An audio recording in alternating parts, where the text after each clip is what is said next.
Hi, my name's Lucas Kremer. I'm an artist living in Minnesota right now. And in this little drawing session, you're going to join me while I go through a study of Claire Wendling, who's one of my favorite draftsman artists. And you're just going to kind of explore that with me and go through a little bit of my thought process. I do these all the time, so hopefully watching this you pick up this kind of working methodology and start learning a few things. Cool. Thank you. I'm going to come into here and do some just a simple curve. So I'm getting a little bit structural. Like this would actually be unnecessary. You could just do here's the simple two-dimensional shape like that, and you're not trying to get overlaps and form to roll and all that with your linear explanation because that's not necessary yet. You can just go through the process of simple shape, two-dimensional volume. This is what the envelope stage where you're just getting it set up on the page, essentially. Forgiving. So if you have a decently light touch and you're not scoring the paper, you're good.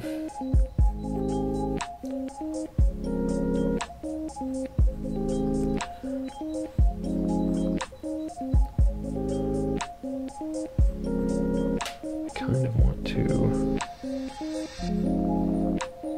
and I'm because this is some creature and I'm not really seeing true forearm anatomy, and my skill set is such that I could maybe pull out a book and try to clarify that, but I don't really see the point in doing that right now.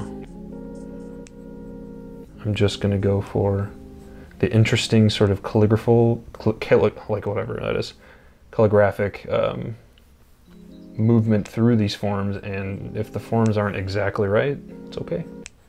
This is a study, so.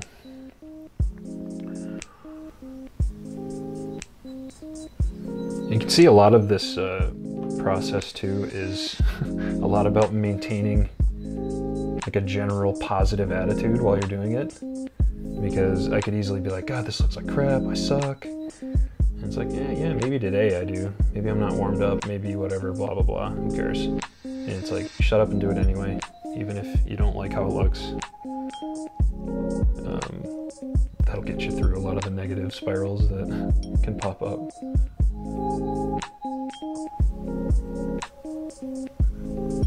And that sort of, whatever the name of the elbow is, I can't remember. Acromion? No. What's the name of the elbow bone? Oh man, whatever. Well, yeah, someday I'll remember those things. I knew it at one point, but now it's gone. Someday I'll look it up again. So I've got that ghosting image of that deltoid process, yeah, the deltoid there, and I'm going to pull this line here and start. I'm going to switch from that build it to that light it. I'm going to go in and I'm going to drop that shadow shape in because it's very clear. And it's one of the darker shapes in there. This is such a linear drawing that I'm not super concerned about value hierarchy because I think it will work in general as just a linear expression of form instead of trying to light everything. However, pretty clear cast shadow, might as well put it in. It's right there. I'm gonna do that, and I'm gonna put in a little overlap even though I don't really see one. And I'll roll that rib cage in, and there's this overlap where the rib cage line rolls past this sort of fold of skin, muscle, oblique that kind of tucks up under the rib cage. I'm going to make sure that overlap is maintained. And so I'll use line weight to do that.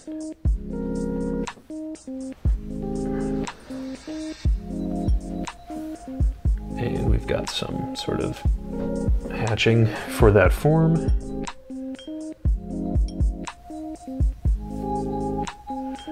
And then this is like the top of the leg, and you can see I blew right through where that shape should have stopped. Whatever, who cares?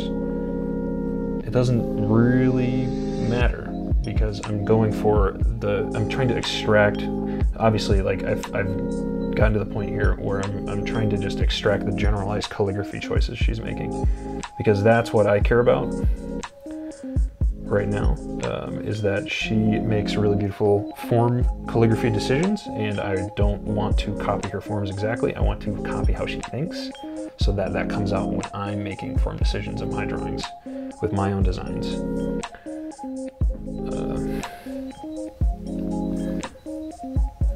And also, I don't want to spend that long on this because I don't really like showing my studies of other people, because the point is not to do that, and so I'm just sort of doing this for myself.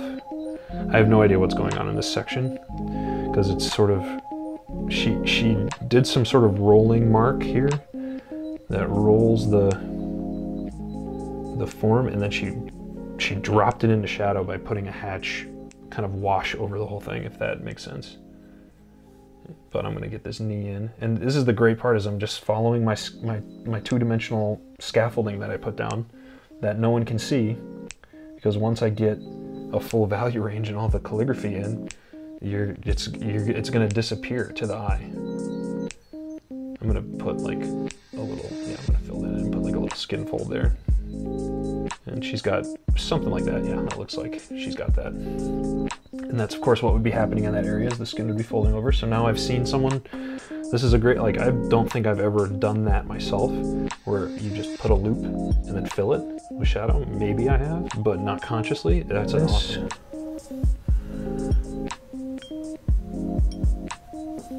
Yeah, I think I'm just gonna do that, and then I'll roll it up like that. Doesn't need to be exact. Any questions or comments, Christian? Yeah. Give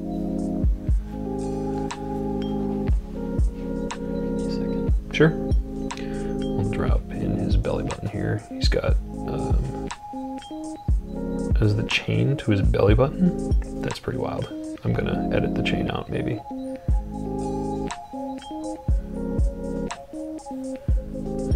Got a skin fold here, and there is like a,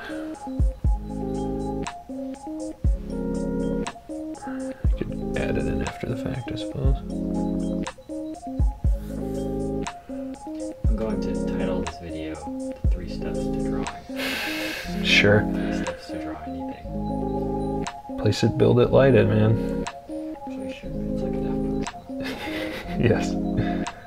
And you know, I did, again, to give credit to the people that taught me, I pulled that from Eric, and I do not remember the phrase, because I was like, I need to make that my own, otherwise I'm not gonna remember it.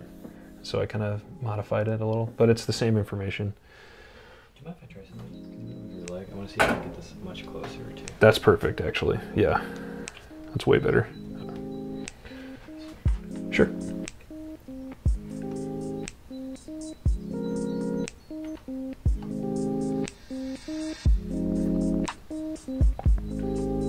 Right, so I'm using, like, I can tell that I feel like I'm using a blunt, a less precise drawing tool, because it's getting dull as I'm going. And so some of these lines are just, by nature of that, are thicker than what she's got down, and I'm fine with that, because as long as they maintain that calligraphy flow, that'll lead the eye and roll the form still, so it's really not that big of a deal. It'll just kind of have like a chunkier sort of look to it, which I actually prefer in my own drawings, and so it's also just naturally coming out.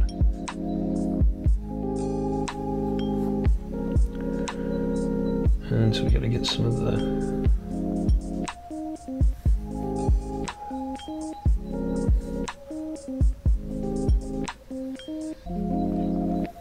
get that in front of that so that it projects forward, and we'll sort of roll that kind of like a toe. If any Watts people are familiar with that, you kind of let the little bottom underside of toe kind of roll up, and it makes the whole foot feel so much more dimensional. Really puts the toe in space in front of the rest of the foot, and so that applies here as well. It's a good little trick. Show it curling up a little, and then it gives it some depth in space. That's too big, and this one's too small, or this one's too small, or a little bit of both. So I'll redo that relationship here. And I'm getting the camera's in the way, but I can do that. We'll see. Make sure that it's still It's still go. Okay.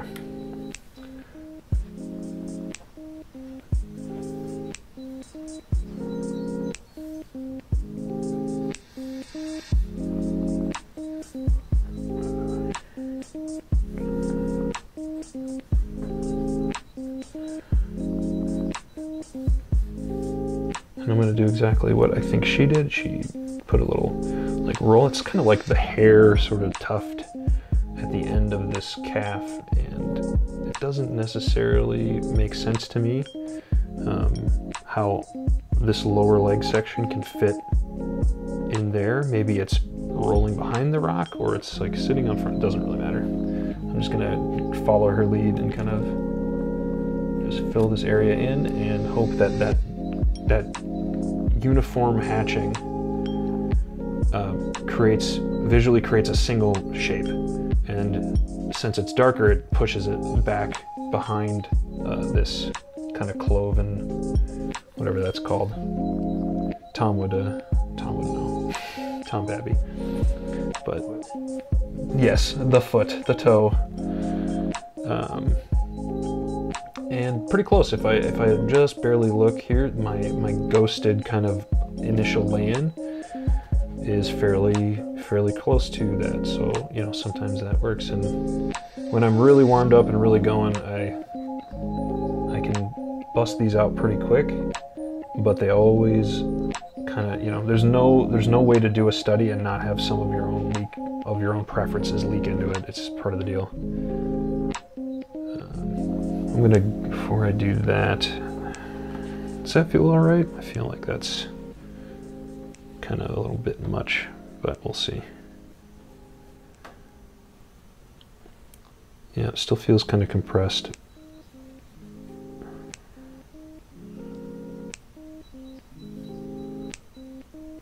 Go to the far side of the oblique kind of area, or the sort of hip. Then it comes down into the quad muscles, and there typically is a little bit of an overlap there to show the quad in front of this sort of far side of the hip, but that doesn't have to be there.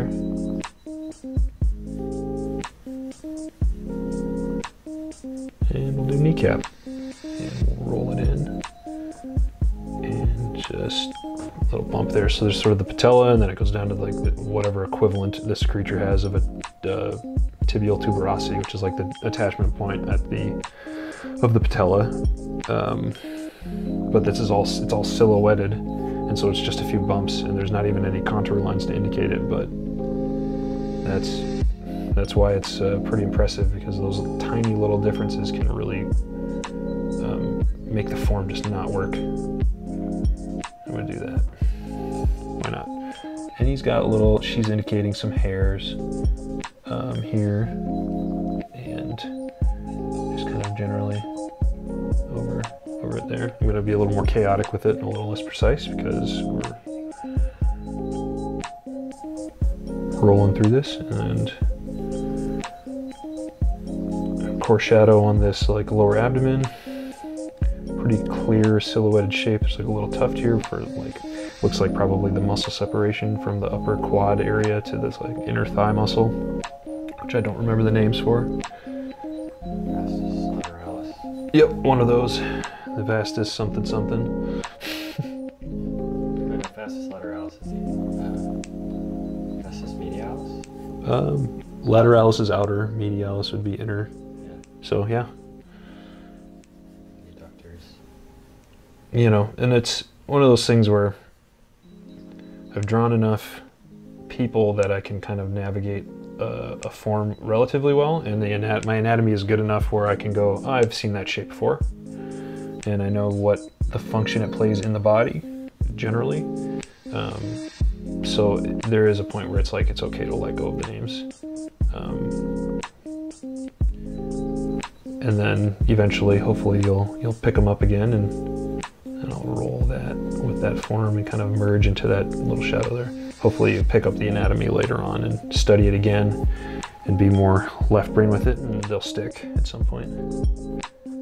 Because some of them do, right? Like, I remember some names, not all of them. I do have a problem thinking in terms of memorized left brain stuff when I'm drawing, because it doesn't feel like that's what mode I'm in.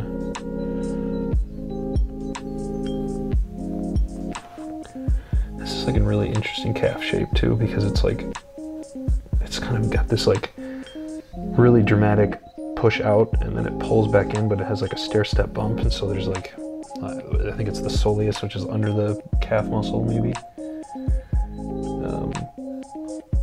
Sticks on. I don't think that actually is that great, and I'm having a problem here getting this line, so I'm going to do this.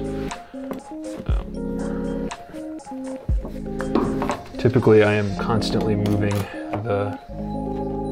this drawing pad on this clipboard, and I'm rotating it around to get like an ideal situation for my hand so I can pull a curve like that way more confidently. I mean, I think if you can pull a curve in a simple way, that is, even if it's not accurate to what you're seeing, the confidence will make the viewer assume it's accurate. And so you can actually be pretty off in terms of proportion and still sell an image or a drawing with good shape design and powerful line work and all that.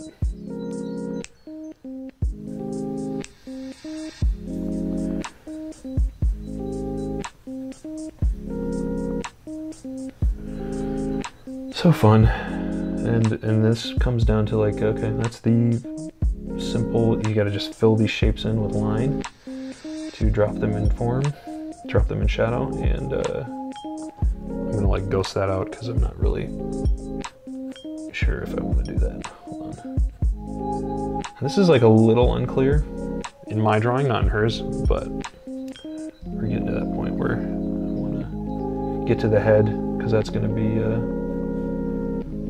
the fun part, really.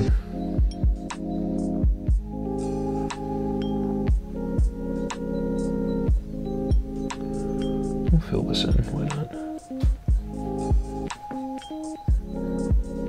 A little too uniform, but that's all right.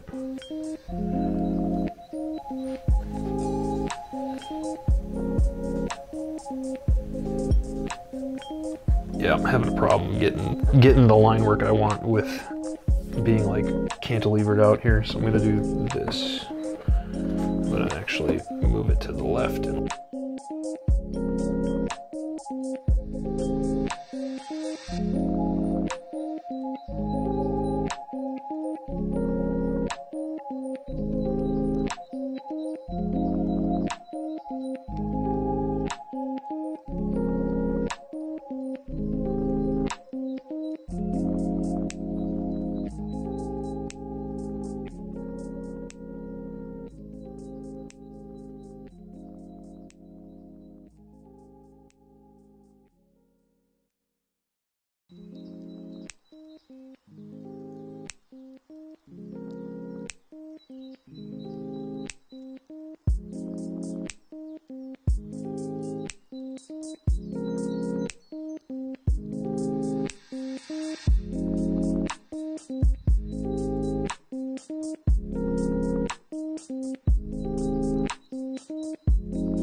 How long did that take? Maybe like an hour and 30 minutes or so. Okay, so that's actually pretty good. Maybe if you could do something like this in an hour and then take a break and that's your warm-up for the day is an awesome thing to do. That's a pretty good warm-up. And then you go to your own drawings and this sort of decision-making will begin to naturally come out in your form decisions. So I think, what do you think? Maybe pull out some other sketches I've done? Yeah, do you just want to show people?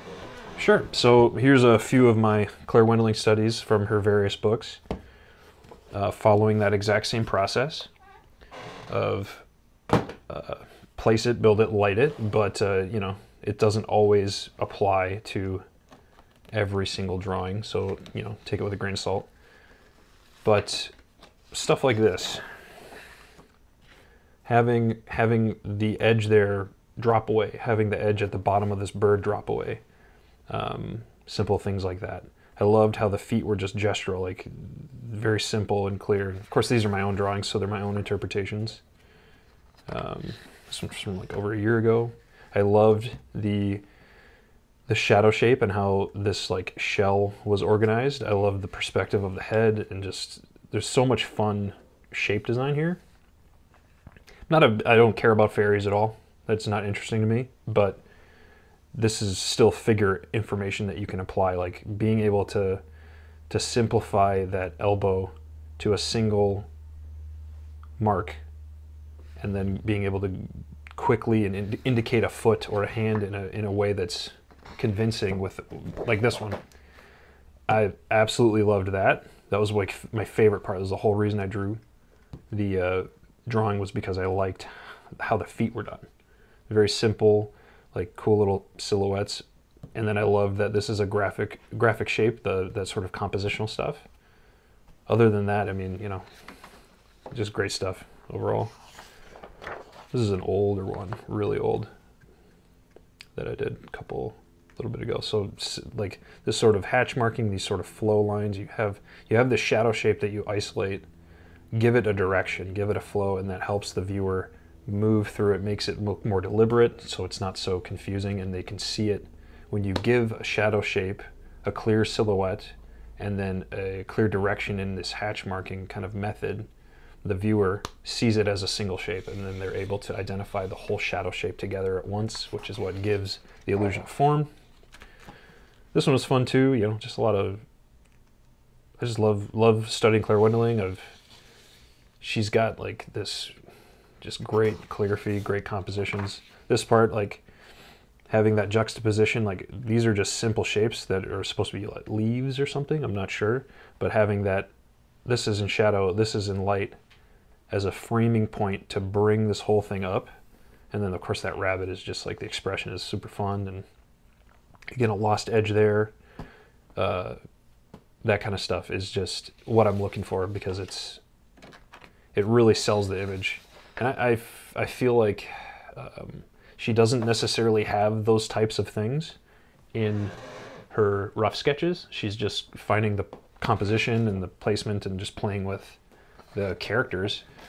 And in doing that, then when she jumps in to a more finished drawing, I think she's kind of plays more with that compositional stuff. So I've never met her, I've never talked to her. I would love to understand more about how she works, but this is also a great exercise to just work through these complicated things. What page was this thing on? Anyway, so I'll write that down here.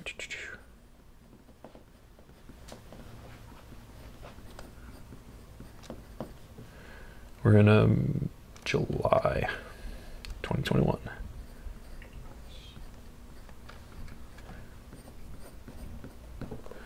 Cool. And typically I will find it and put the page number on. That is page 43.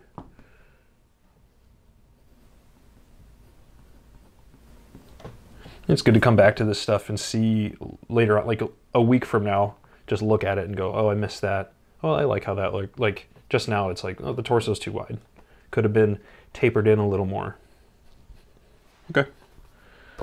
Stuff like that. So